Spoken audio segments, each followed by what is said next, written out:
High বন্ধুরা, আমি মমতামান আবার চলে আসলাম তোমাদের সামনে নতুন একটা রেসিপি নিয়ে। তো আজকে আমি বানাবো বন্ধুরা সিম ভাপা। কীভাবে বানাই তোমরা আমার সঙ্গে থাকো আর দেখতে থাকো। বন্ধুরা, এই সিমগুলার আমি সিম ভাপা করব। বন্ধুরা, এই দেখো আমার গাছের সিম, এই সিম দিয়ে আজকে আমি রেসিপি করব। যখন সিমগুলো তুললাম তখন দেখাতে ভুলে গেছি। এখানে পেঁয়াজ আর রসুন আছে, আর এখানে নারকেল আছে, দুটো কাঁচা লঙ্কা আছে।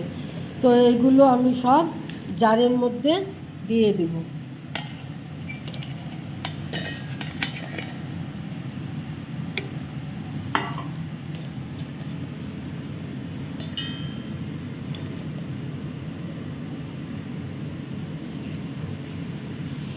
আর এর মধ্যে দিয়ে দেব বন্ধুরা পোস্ত।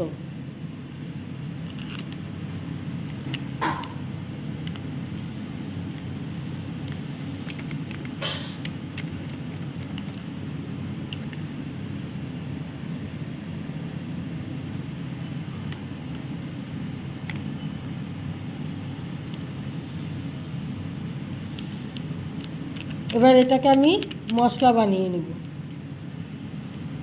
বন্ধুরা, এটা একটা কড়াই নিয়েছি।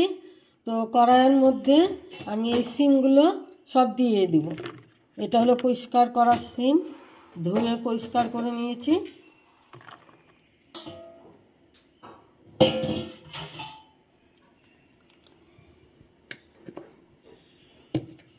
এর মধ্যে দিয়ে দেব হলো পরিমাণ মতো লবণ। পরিমাণ মতো লবণ দিয়ে দিলাম। আর দিয়ে দেব হলুদ গুঁড়ো। হলুদটা একদম সামান্য দেব, বেশি দেব না। এই যে হলুদ গুঁড়ো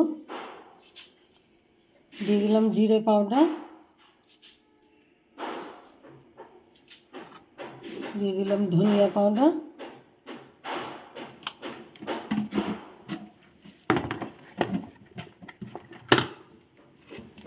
আর বেটে রাখা সেই মশলাটা দিয়ে দিলাম।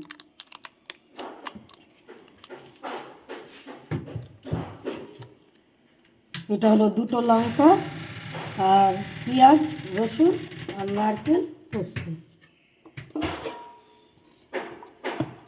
আর দিয়ে দেবো পরিমাণ মতো সরষের তেল। দিয়ে এগুলো দিয়ে আমি সুন্দর করে মেখে নেব। এই যে মাখা হয়ে গেছে কড়াইয়ের মধ্যে। তো এখন আমি এর মধ্যে এই যে কাঁচা লঙ্কা দিয়ে দেবো দুটো, আর দিয়ে দেবো এর মধ্যে মশলা করে রেখেছি, সেই জারের মধ্যে জল নিয়েছি, সেই জলটাই আমি দিয়ে দিব, যেন সিমগুলো সুন্দর সিদ্ধ হয়।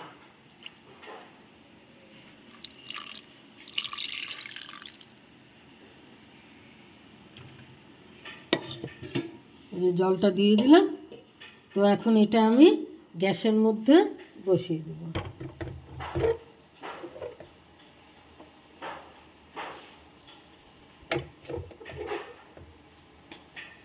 যে গ্যাসের মধ্যে আমি বসিয়ে দিয়েছি কড়াইটা।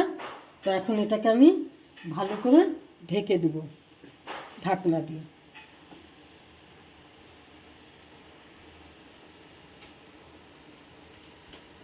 ঢাকনাটা দিয়ে এইভাবে ঢেকে দেবো, যেন একটুকু এর মধ্যে থেকে কোনো রকম ভাপ না বের হয়।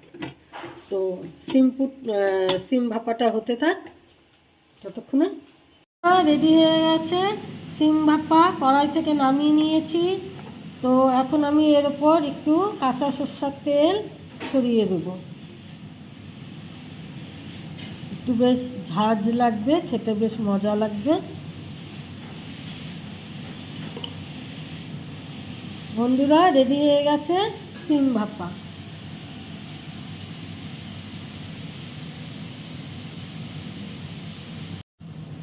বন্ধুরা, রেডি হয়ে গেছে সিম ভাপা। আমার এই রেসিপিটা যদি আপনাদের ভালো লেগে থাকে তাহলে প্লিজ লাইক, শেয়ার, কমেন্ট করবেন আর সাবস্ক্রাইব করে আমার চ্যানেলটার পাশে থাকবেন।